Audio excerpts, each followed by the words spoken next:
Je voudrais rappeler que la culture a une place totalement centrale dans l'ensemble des politiques de la région. Elle est au cœur de nos préoccupations, à la fois dans son rôle, dans sa fonction de ferment social et de ferment entre nous tous, de tous ces habitants de cette très belle région Auvergne-Rhône-Alpes.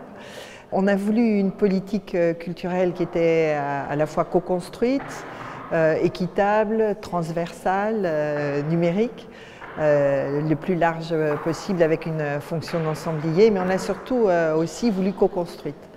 Et donc les conférences territoriales qu'on a mises en place et qui se sont déroulées sur toute l'année 2018 ont permis d'aller au-devant des acteurs culturels, des élus locaux, pour partager avec eux selon des thématiques importantes, de recueillir leurs avis. Et nous avons présenté lors d'une réunion de restitution des grandes évolutions de notre politique. Et nous allons poursuivre ça en 2019, en 2020. En 2019, la première réunion sera sur la formation.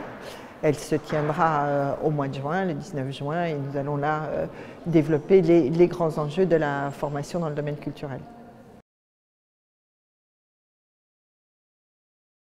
Ce qui est très important pour nous dans la politique, je vous le disais, on a voulu transversable et équitable. Une des premières choses, c'était l'équité territoriale. Donc ça, c'est un des points très importants du développement de notre politique. Et l'équité territoriale, finalement, on l'a fait au travers de 3 très grandes actions.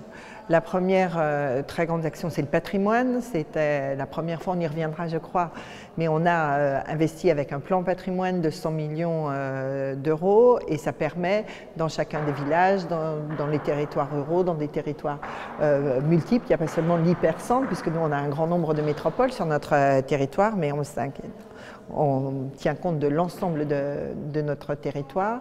Donc le développement de l'équité territoriale par le patrimoine, par le festival et aussi d'une façon transversale par l'éducation artistique et culturelle que l'on développe d'un grand nombre de façons.